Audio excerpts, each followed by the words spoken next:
notre étude sur l'épître aux Éphésiens. Et nous lirons dans Éphésiens au chapitre 4.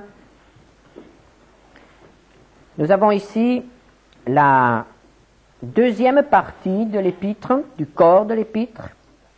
La première partie étant, comme d'habitude, un exposé doctrinal. L'apôtre Paul fait habituellement suivre la partie doctrinale d'une partie pratique. Nous entrons donc maintenant dans la pratique de la doctrine.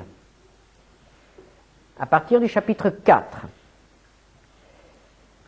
l'apôtre Paul a terminé la première partie, la partie doctrinale, par un acte d'adoration. L'apôtre Paul a été tout à nouveau émerveillé par ce que Dieu a fait et ce que Dieu a donné.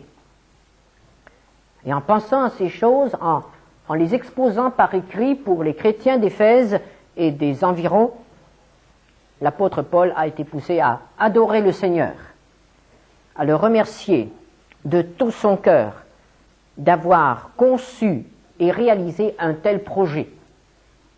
Et ce projet tient en un mot l'unité des hommes rachetés en Christ.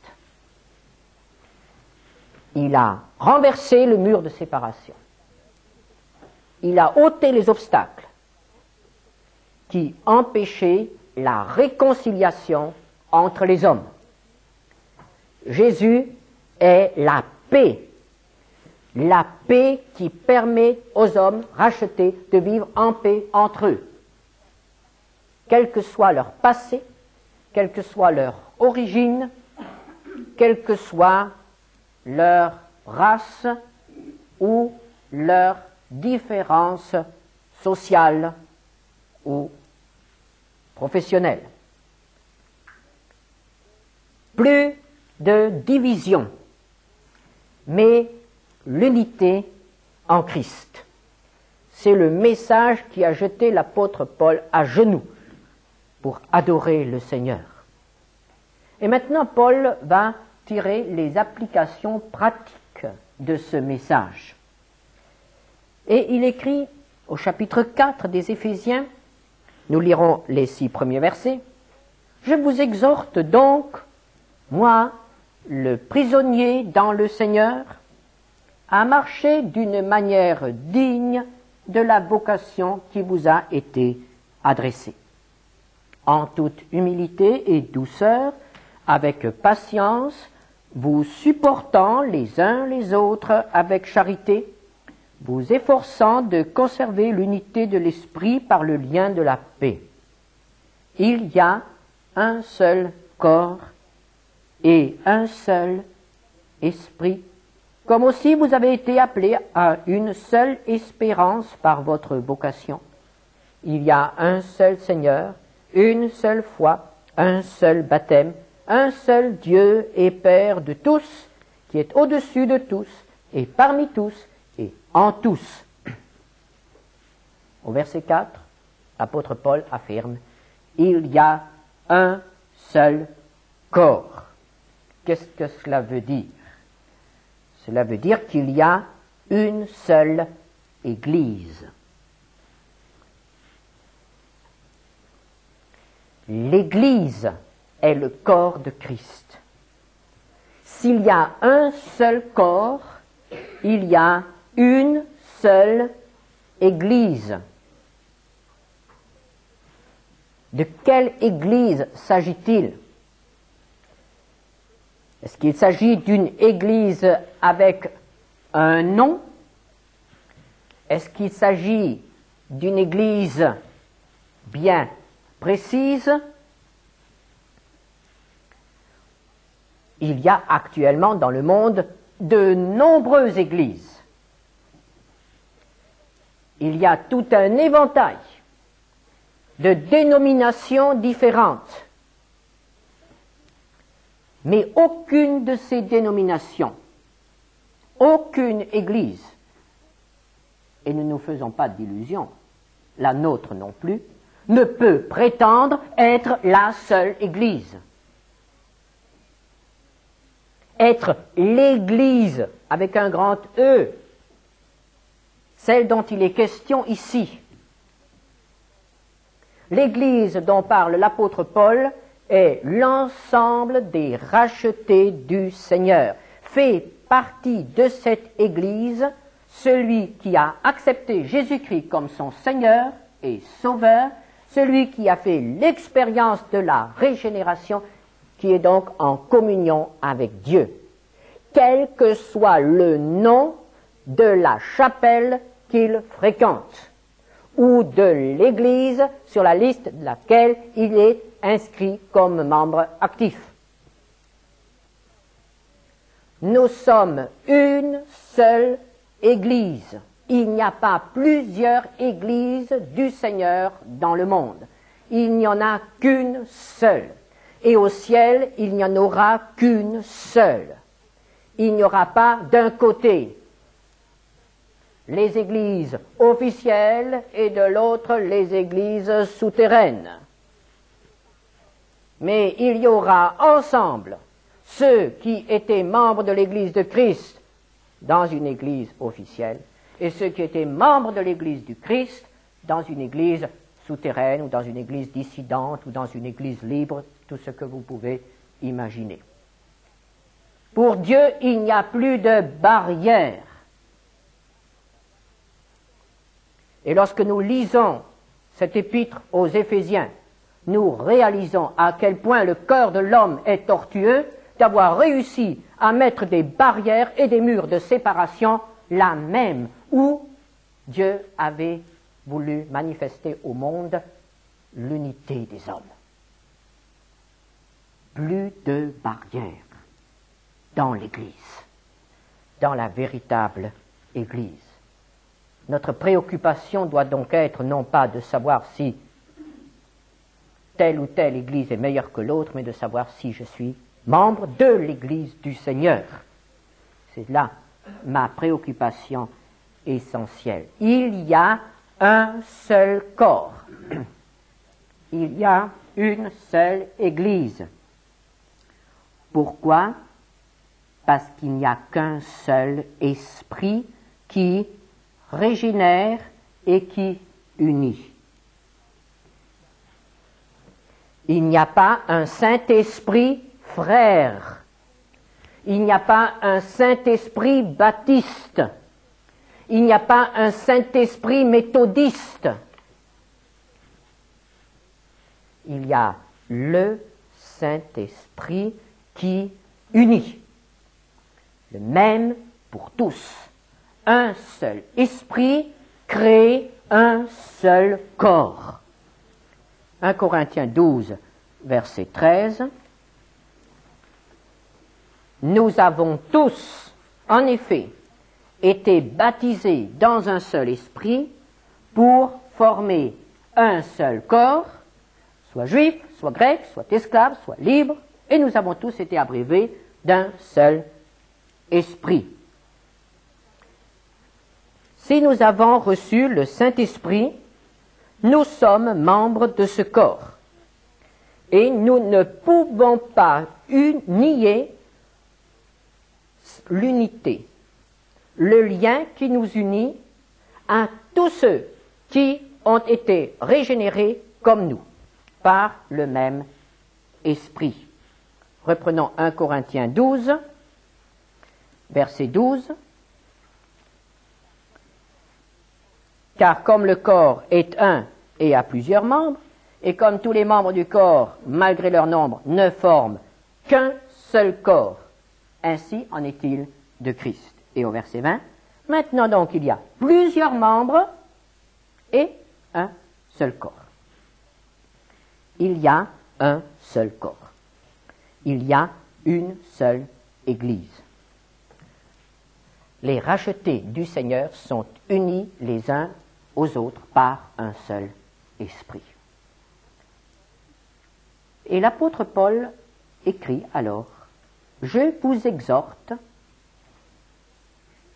à marcher d'une manière digne de la vocation qui vous a été adressée. Il s'adresse là aux rachetés du Seigneur. Marcher d'une manière digne de la vocation, c'est-à-dire de l'appel de Dieu. Marcher d'une manière digne du plan de Dieu qu'il veut réaliser par nous. Et quel est ce plan de Dieu? L'apôtre Paul l'a déjà dit dans Éphésiens 1:10, pour mettre à exécution, lorsque les temps seraient accomplis, de réunir toutes choses en Christ, celles qui sont dans les cieux et celles qui sont sur la terre. Le plan de Dieu est de réunir toutes choses. Le plan de Dieu, c'est la réconciliation. La réconciliation des hommes entre eux. Et cela doit commencer dans les familles, cela doit commencer dans les petites églises, dans les églises locales, et continuer, se répandre un esprit de réconciliation. Et chaque fois qu'un homme se convertit, il y en a un de réconcilié de plus. Et puis cette réconciliation doit aussi avoir lieu avec les autres créatures de Dieu, les anges, dans les lieux célestes.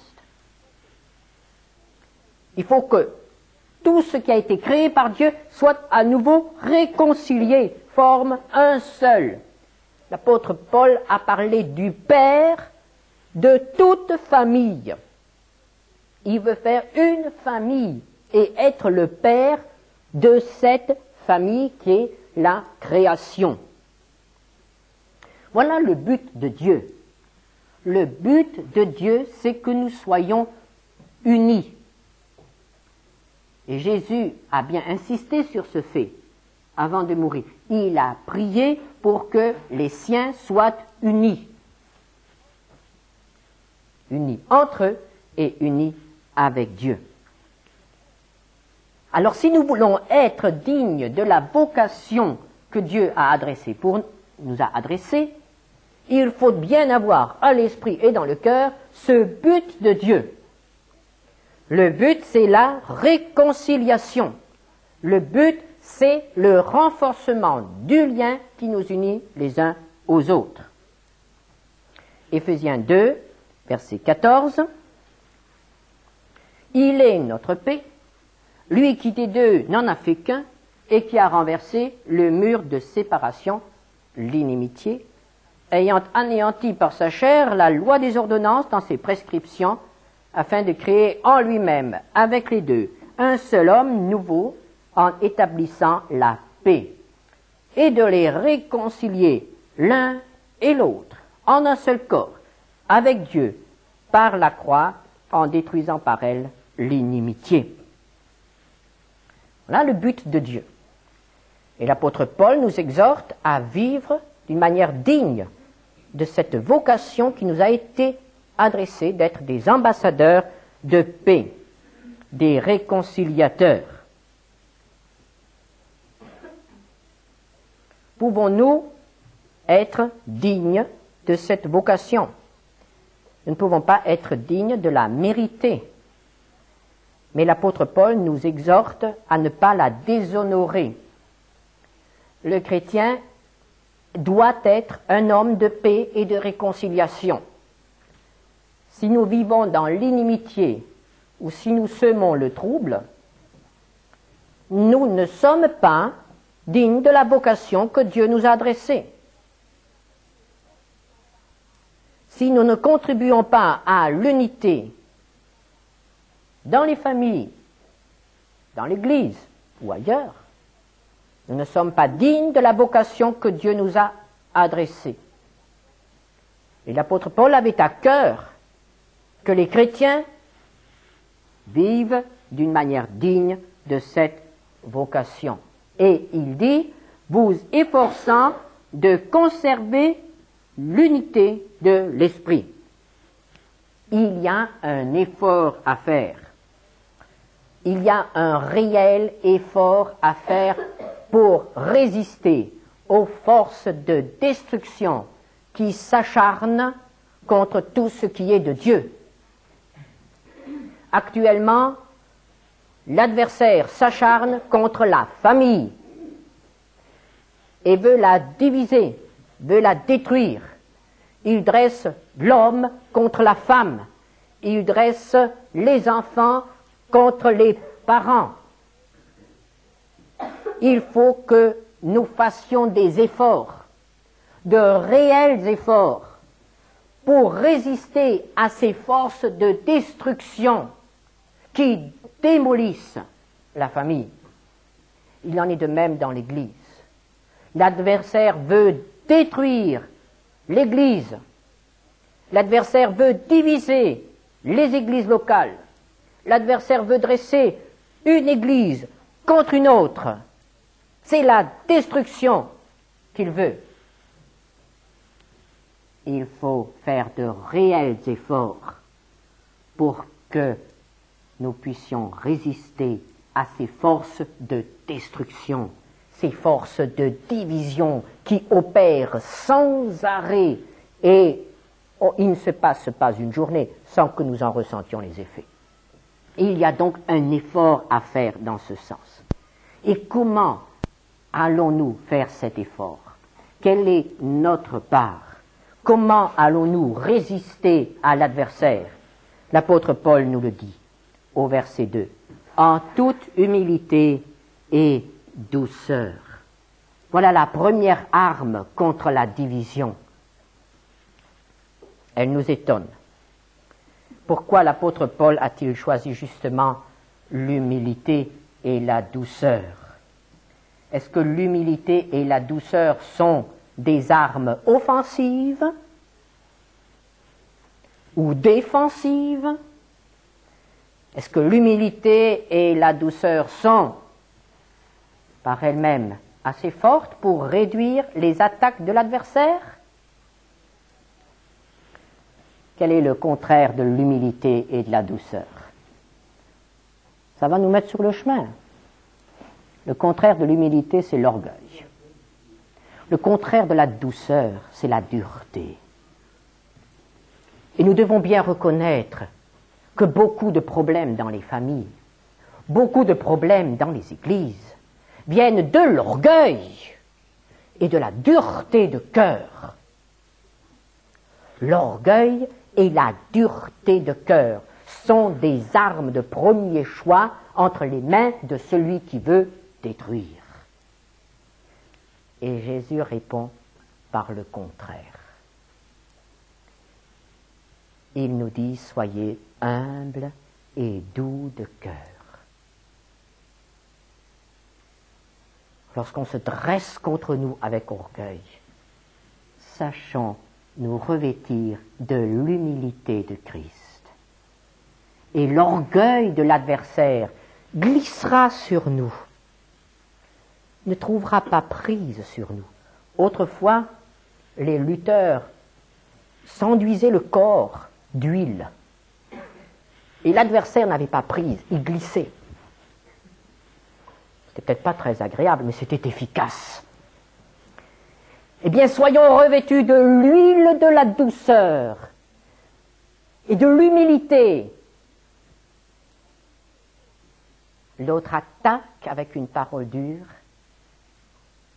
Répondons-lui par une parole douce et affectueuse. Et nous avons évité le coup.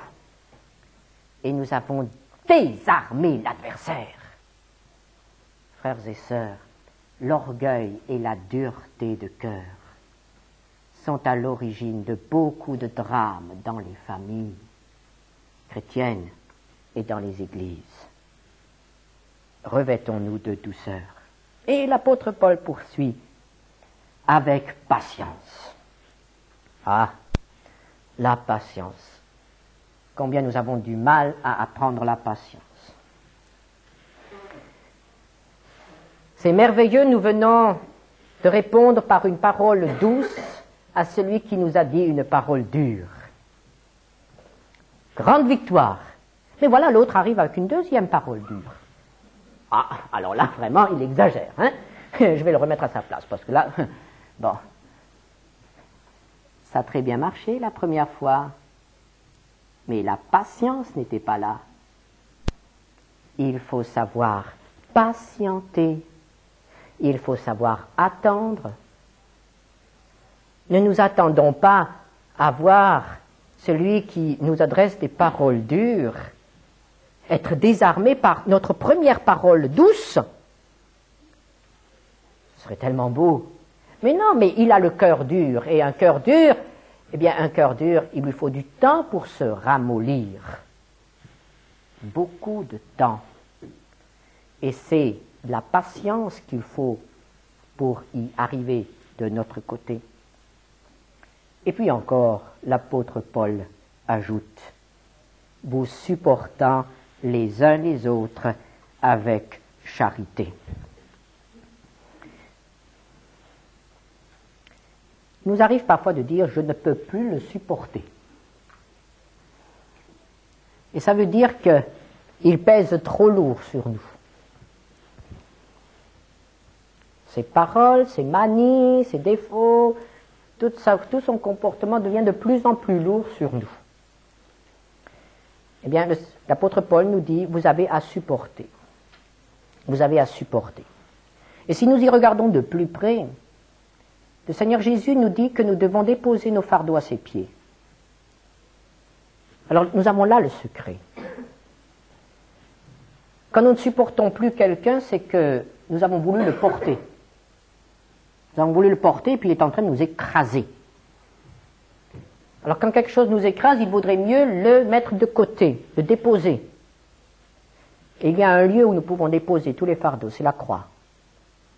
Et là nous apprenons à pardonner, là nous apprenons à supporter ceux qui sont parfois insupportables. Et il faut bien reconnaître que nous sommes aussi de ces insupportables. Chacun est insupportable pour quelqu'un, n'est-ce pas? Eux pour nous et moi pour eux. Il y a un effort à faire, il y a un combat à livrer, un prix à payer pour préserver l'unité. L'unité est là, elle a été donnée par Dieu. Il n'y a pas d'église sans unité. Mais nous devons faire un effort pour la vivre, pour être dignes de la vocation. Voilà donc cette première affirmation de l'apôtre Paul. L'Église est unie par le Saint-Esprit. C'est à nous de réaliser cette unité. Puis il continue, chapitre 4, versets 7 à 11. Mais à chacun de nous, la grâce a été donnée selon la mesure du don de Christ.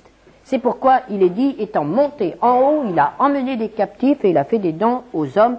Or, que signifie il est monté, sinon qu'il est aussi descendu dans les régions inférieures de la terre? Celui qui est descendu, c'est le même qui est monté au-dessus de tous les cieux, afin de remplir toutes choses. Et il a donné les uns comme apôtres, les autres comme prophètes, les autres comme évangélistes, les autres comme pasteurs et docteurs. Le corps est un, mais il n'est pas uniforme. Le corps est composé de plusieurs membres. 1 Corinthiens 12, verset 14. Vous remarquez, l'apôtre Paul aime beaucoup cette image du corps et des membres. Ainsi, le corps n'est pas un seul membre, mais il est formé de plusieurs membres. Unité n'est donc pas uniformité. Nous ne préserverons pas notre unité en nous habillant tous de la même manière. Nous ne préserverons pas notre unité en parlant tous de la même manière, en faisant tous la même chose, en nous efforçant de nous ressembler le plus possible. Ce n'est pas ce dont Dieu parle. Dieu nous a créés divers, différents les uns des autres. Et même dans une famille, dans le couple, quelle différence énorme existe entre l'homme et la femme. Rien qu'en tant qu'homme et femme, une différence énorme. Dieu ne demande pas au couple, pour qu'il y ait unité, à l'homme de ne plus être homme et à la femme de ne plus être femme. Mais l'unité sera réalisée pleinement, en ce sens que la femme sera pleinement ce qu'elle est, femme, et l'homme pleinement ce qu'il est, homme. Et les deux, dans leur diversité, vont former une unité. Il en est de même dans l'Église. Il ne nous demande pas tous d'être uniformes, semblables les uns aux autres, mais dans la diversité va se manifester l'unité véritable.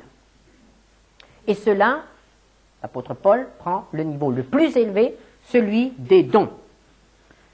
Les dons spirituels. Le Seigneur accorde à chacun de ses enfants un ou plusieurs dons. Ce sont les dons spirituels. Les dons sans lesquels l'Église ne peut pas servir Dieu. Des dons que nous n'avons pas par nature. Des dons qui nous permettent de travailler. Et c'est justement là ce que l'apôtre Paul veut montrer. Dieu accorde des dons en vue d'un service. Et le don crée le service, le ministère. Le don crée le serviteur. Et vous avez remarqué ici que partant des dons de grâce, nous avons ici au verset 7 le mot grâce, qui dans le grec s'écrit charis, nous avons ici charis, d'où on a tiré le mot aujourd'hui charisme, un don de grâce, et ce don de grâce n'a de valeur que dans la mesure où il fait un serviteur. Celui qui reçoit le don devient serviteur. Chaque enfant de Dieu a reçu un ou plusieurs dons. Chaque enfant de Dieu est donc un serviteur. Et l'apôtre Paul poursuit. Et les serviteurs sont donnés à l'Église locale. Et à travers l'Église locale, à l'Église du Seigneur. Verset 11. Il a donné les uns comme apôtres, les autres comme prophètes. Et la description, la liste pourrait s'allonger. C'est Dieu qui donne, c'est Dieu qui décide. Il est absolument souverain dans la répartition des dons et dans la répartition des serviteurs. Cela veut dire qu'il peut donner lorsqu'il voit que telle Église a besoin d'un ministère. Si l'Église demande, si l'Église est prête à recevoir, le Seigneur est prêt à donner le serviteur ou la servante qui ont reçu ce don et qui vont le mettre à disposition du Seigneur dans l'Église. Parce qu'il est bien entendu que tous les dons s'exercent à l'intérieur de l'Église. Ça, c'est bien clair dans la parole de Dieu. L'intérieur de l'Église locale d'abord et de l'Église du Seigneur ensuite. Dieu donne, mais il peut aussi reprendre. Et nous avons dans la parole de Dieu des exemples de reprise, en quelque sorte, des exemples qui nous montrent que Dieu, à un certain moment, reprend ce qu'il a donné.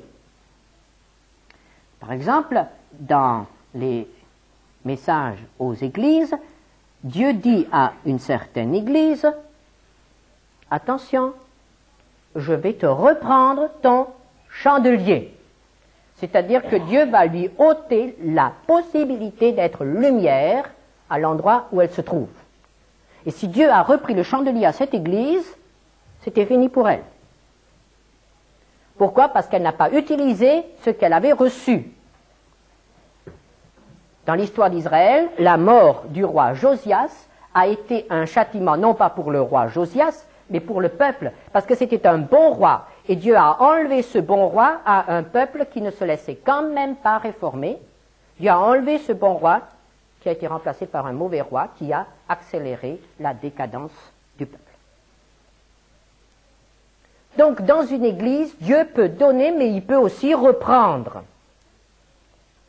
Et quand il reprend un serviteur ou un membre qui a un don, c'est un châtiment. Et l'Église doit reconnaître cela comme un châtiment et s'humilier devant le Seigneur. Tout enfant de Dieu a reçu un don et doit le mettre au service du Seigneur dans l'Église. Est-ce que nous sommes prêts à nous laisser employer par le Seigneur dans notre Église? Puisqu'il faut être pratique. Est-ce que nous sommes prêts à nous laisser donner par Dieu à notre Église? Et maintenant l'autre aspect, est-ce que nous, en tant qu'Église, nous sommes prêts à recevoir le serviteur, la servante que Dieu nous donne pour qu'il exerce ou qu'elle exerce son ministère parmi nous? Et je veux bien préciser qu'il ne s'agit pas là seulement d'un ministère de prédication de la parole, ce n'est qu'un parmi beaucoup d'autres. Il y a beaucoup d'autres ministères. Mais est-ce que nous sommes prêts à nous laisser employer, à nous laisser donner ou à recevoir? Il a fait des dons et Dieu veut nous enrichir de ces dons. Est-ce que nous sommes prêts à les accepter? Puis l'apôtre Paul continue en nous expliquant à nouveau, et nous voyons qu'il insiste sur ce fait, en nous expliquant quel est le but de Dieu quand il donne des hommes, quand il donne des serviteurs. Au verset 12. Pour le perfectionnement des saints, en vue de l'œuvre du ministère et de l'édification du corps de Christ, jusqu'à ce que nous soyons tous parvenus à l'unité de la foi et de la connaissance du Fils de Dieu, à l'état d'homme fait, à la mesure de la stature parfaite de Christ, afin que nous ne soyons plus des enfants flottants et emportés à tout vent de doctrine, par la tromperie des hommes, par leur ruse dans les moyens de séduction, mais que, professant la vérité dans la charité, nous croissions à tous égards en celui qui est le chef, Christ. C'est de lui. Et grâce à tous les liens de son assistance, que tout le corps, bien coordonné, et formant un solide assemblage, tire son accroissement selon la force qui convient à chacune de ses parties, et s'édifie lui-même dans la charité. Pourquoi Dieu donne-t-il des serviteurs, des dons?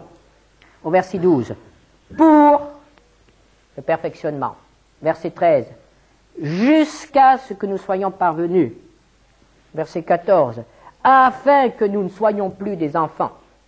Et nous voyons très bien que le Seigneur a un but lorsqu'il donne quelque chose. Le Seigneur ne donne pas par caprice. Le Seigneur ne donne pas pour s'amuser. Le Seigneur a un but et il donne en vue de réaliser ce but.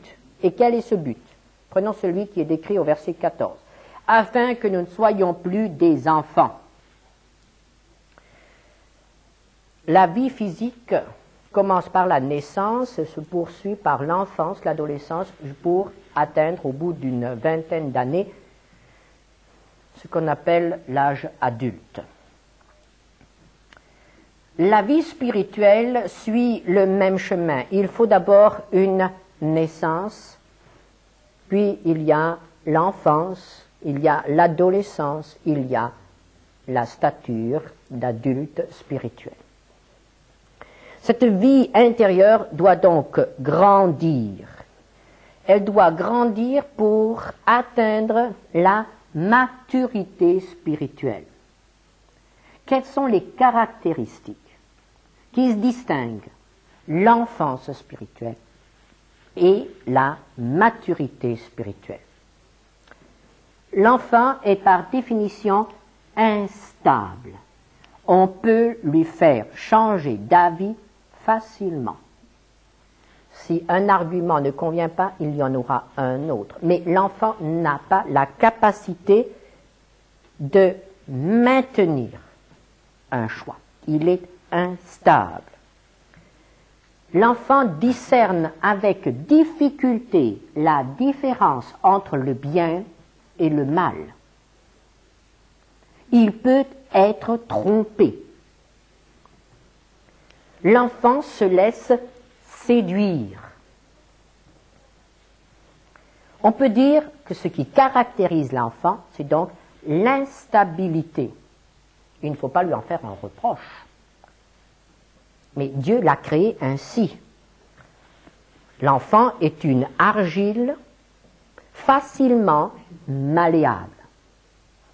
C'est notre responsabilité en tant que parents et éducateurs de ne pas lui imprimer des choses qui, plus tard, l'empêcheront de servir le Seigneur. Par contre, l'homme devrait être en principe stable et devrait être en principe en mesure de discerner entre le bien et le mal. Je dis bien en principe puisqu'on dit que l'homme est un grand enfant. Et malheureusement, cela se confirme souvent. Mais dans le domaine spirituel, il y a quand même un but à atteindre que l'apôtre décrit dans Hébreux 5, verset 14. La nourriture solide est pour les hommes faite pour ceux dont le jugement est exercé par l'usage à discerner ce qui est bien et ce qui est mal. Ce qui caractérise donc l'adulte en Christ est sa capacité de discerner, sa stabilité spirituelle. L'adulte en Christ ne se laisse pas emporter, enthousiasmer par toutes les nouveautés qui apparaissent. L'adulte en Christ est un homme qui est nourri de la parole de Dieu et rempli de l'Esprit de Dieu, et qui, avec la parole et l'Esprit de Dieu, prend des décisions qui sont conformes à la volonté de Dieu. Voilà ce qu'est l'adulte spirituel. Un homme qui n'est pas chancelant dans le domaine spirituel. Un homme stable, un homme établi. Ce but-là n'est pas atteint du jour au lendemain. On met plus de temps à devenir adulte spirituel qu'à devenir adulte tout court. Mais le but de Dieu est de faire de nous des adultes spirituels, pour que nous atteignions cette stature parfaite de Christ. Et c'est par cette maturation spirituelle des membres qu'est atteinte l'édification, le perfectionnement du corps dans l'ensemble. On fait beaucoup de reproches actuellement à l'Église en général et aux Églises en particulier. On fait énormément de reproches aux Églises. Mais il faut bien reconnaître que l'Église, c'est nous. Et l'Église ne sera jamais autre chose que ce que nous sommes nous. Alors si nous voulons que l'Église progresse, il faut que nous progressions. Il n'y a pas d'autre moyen. Il faut accepter que le Seigneur nous fasse progresser. Si nous trouvons que notre Église a des défauts, eh bien, il faut permettre au Seigneur de nous montrer nos propres défauts et de prendre la victoire sur ces défauts. Et ainsi, un pas de plus sera atteint vers la perfection, vers la stature parfaite de Christ. Le but du Seigneur, c'est donc l'édification du corps.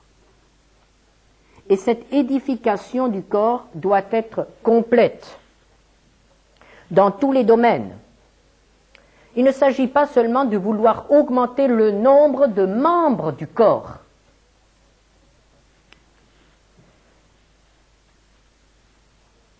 Si, en période de grande évangélisation, en période de croissance en nombre de l'Église, on court un très grand danger. Quand les jeunes convertis entrent en foule dans l'Église, le niveau spirituel de l'Église baisse. C'est ce qui s'est passé à l'époque de Constantin. Les nouveaux sont rentrés dans l'Église et il n'y avait pas de cadre pour les recevoir. Et c'est de cette date-là que nous avons les gros problèmes de l'Église. Il ne faut donc pas seulement penser à l'accroissement en nombre, mais il faut penser à l'approfondissement des membres. Les deux vont ensemble.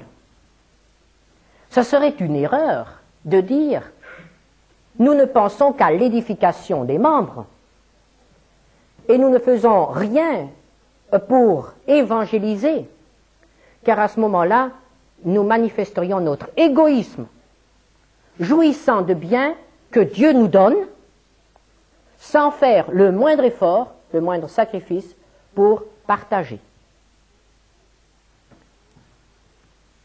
Et il est évident qu'il n'y a pas de bénédiction là où il n'y a pas de préoccupation pour le salut des autres. Donc les deux choses vont ensemble. Si nous voulons grandir en hauteur, une maison doit monter, il faut aussi approfondir. C'est cela l'édification. Les deux vont ensemble. Ce serait une folie d'en rester toujours à creuser des fondations. Mais ce serait aussi une folie de vouloir construire une tour avec des fondations de 50 cm. Il faut savoir ce qu'on veut. Et il faut agir avec équilibre. Le déséquilibre dans ce domaine est extrêmement dangereux puisqu'il s'accompagne toujours de la ruine. Et pour terminer, voyons ce que l'apôtre dit encore au verset 15 et 16. Professant la vérité dans la charité, nous croissions à tous égards en celui qui est le chef. Nous croissions à tous égards. À nouveau, il y a cet équilibre. Dans la croissance du corps humain, il n'y a pas de privilège pour telle ou telle partie du corps. On ne voit pas la tête grandir indéfiniment. Ce serait une catastrophe. Mais la tête grandit en fonction de la croissance du corps. Même un peu moins vite, n'est-ce pas? On ne voit pas le bras droit s'allonger plus vite que le bras gauche. Il y aurait des problèmes. Pire encore pour les jambes. Il y a une croissance harmonieuse, tout va ensemble, tout suit.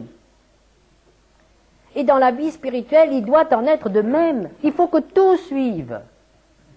Il faut que la vie pratique suive nos connaissances. Tout doit aller ensemble. Croissance harmonieuse. Croissance dans tous les domaines. Dans toutes les directions. Verset 16. C'est de lui, et grâce à tous les liens de son assistance, que tout le corps, bien coordonné. Ah, là nous avons un mot. Coordonné. Coordination.